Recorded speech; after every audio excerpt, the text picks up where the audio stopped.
Okay, it's going. Okay, thanks. Okay, let's now solve for look at the forces in the x direction. Because the acceleration is going to end up being in the x direction. So if I sum up forces in the x direction, what are they? Friction. Is that in the positive or negative x direction? Negative. So negative, the magnitude of the friction force. And then the 30 newtons cosine of 45. Plus. Plus Yeah. 30 newtons cosine of 45 degrees, or t sub n, or the x component of the tension. Equals to me. And then that's equal to m times the acceleration in the x direction. All right, the And so friction what's- force is the coefficient of kinetic friction if it's moving Negative 0.1. times Normal normal force. force. Magnitude of the normal force.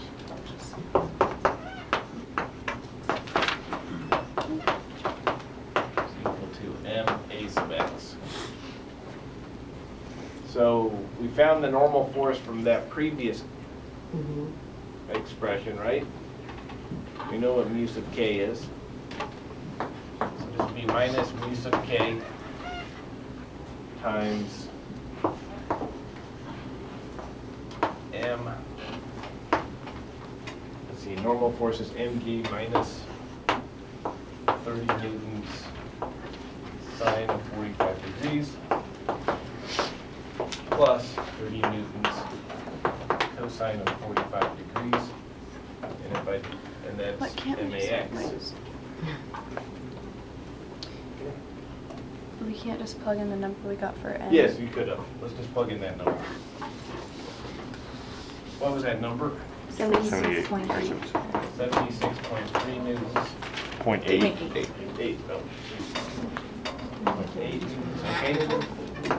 Plus, this is 30 newtons cosine of 45 degrees. What's that? 1.2.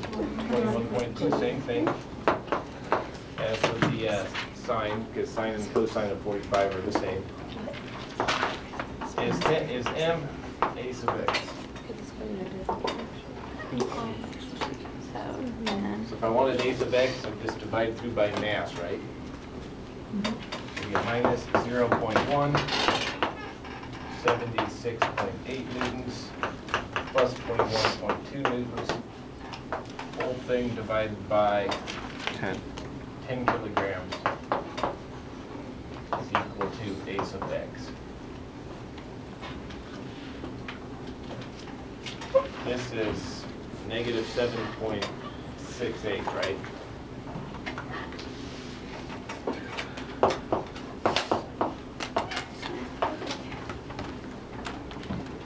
So what do you get? 1.3. 1.4.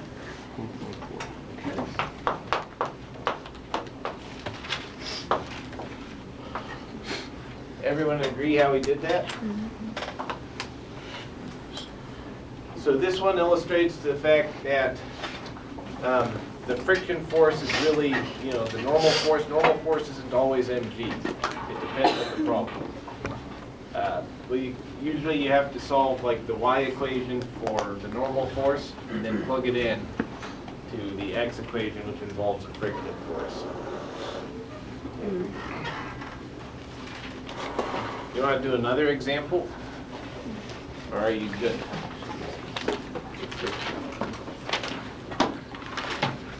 Well, we could do, that was kinetic friction. There's another type of friction. This one's particularly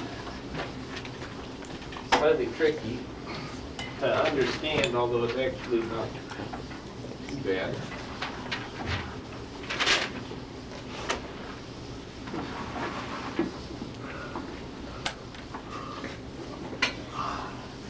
This is static friction.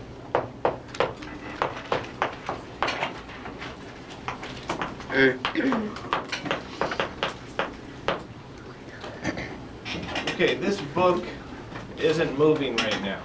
It's at rest. Is there a frictional force on it? What direction does it point?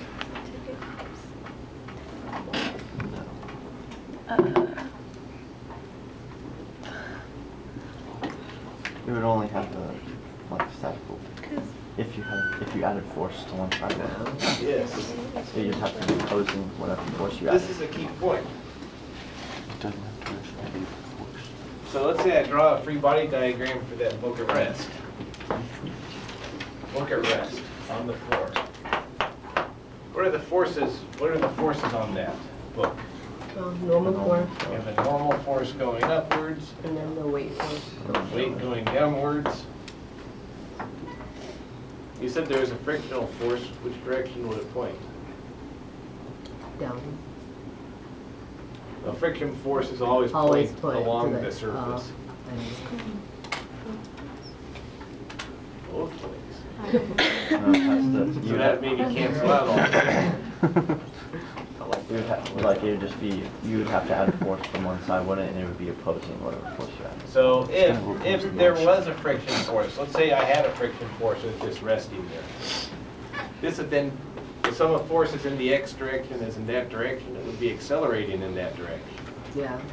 It doesn't make any sense. If I just put a box there, it doesn't just spontaneously begin to accelerate.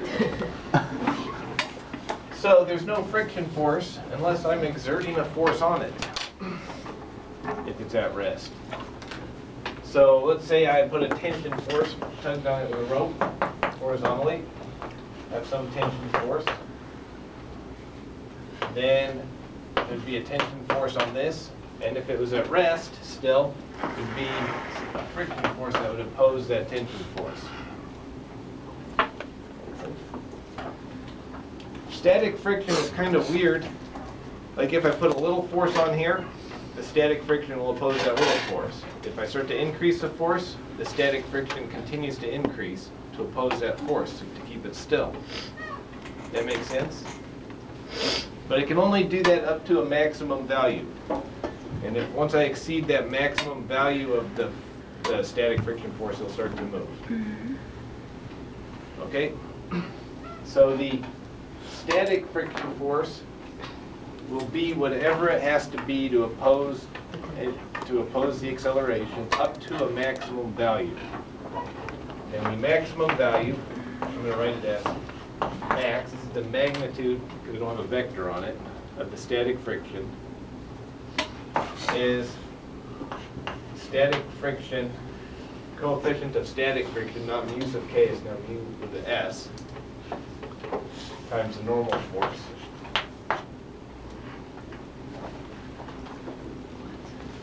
And it will be, and it can take any value less than this. So I guess I could write the coefficient of the static friction has a magnitude that is less than or equal to that value. What was that F standing for? And so once, This is the coefficient of, this is the static friction force. and once it starts moving, does the static automatically change to kinetic? Yes, and once it starts moving, you have kinetic friction now. And the mu for static and kinetic are going to be different numbers? Yep. Always? Well, that's a good question. Always, I believe so, always. And the static friction coefficient, in every case I've seen, is actually bigger than the kinetic one. So once you start it sliding, it'll accelerate a little bit. Okay? So if we have a problem that's like asking us to find the acceleration or when it starts moving, like if we need to find like the time when it starts moving, they'll give us both Yeah. mu of k and mu of s. Or you'd have to find one of those. Let me give you an example. Okay, let's say I have that 10 kilogram box. Let's say I put let's say mu sub s is 0.5 and mu sub k is 0.2. And let's say I exerted a 10 Newton force on it like that.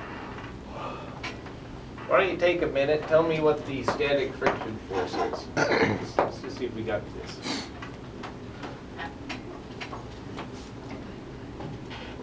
What's the bottom one?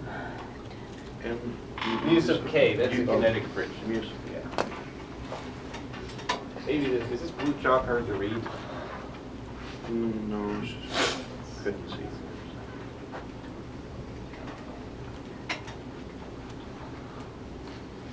Take a minute, just see if you can tell me what the static friction force is gonna be.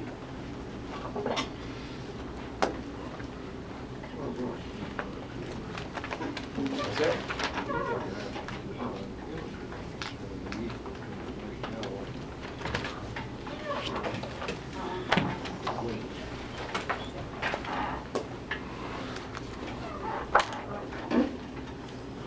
We'll put a little list here. I'll make a little list of what you think that, or what numbers we come up with.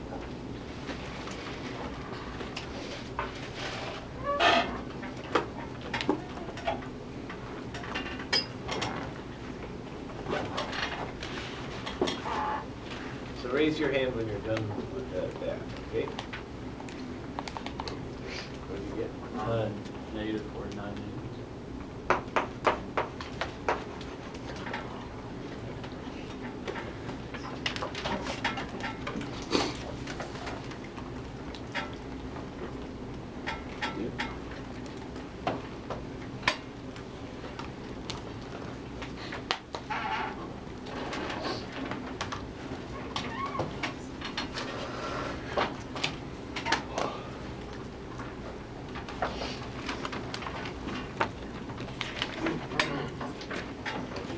You got one? Not anymore.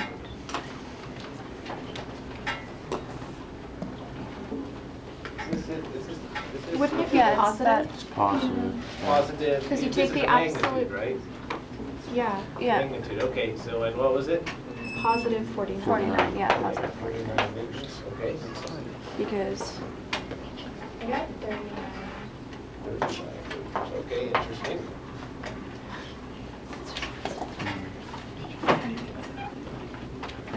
Is that it?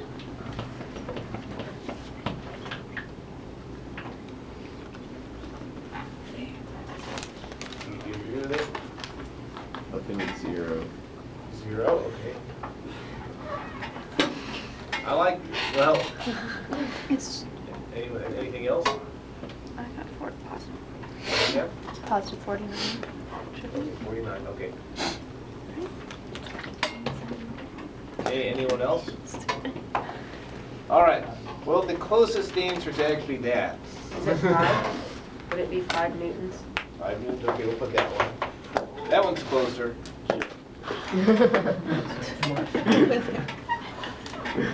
All right, let's draw a free body diagram, okay?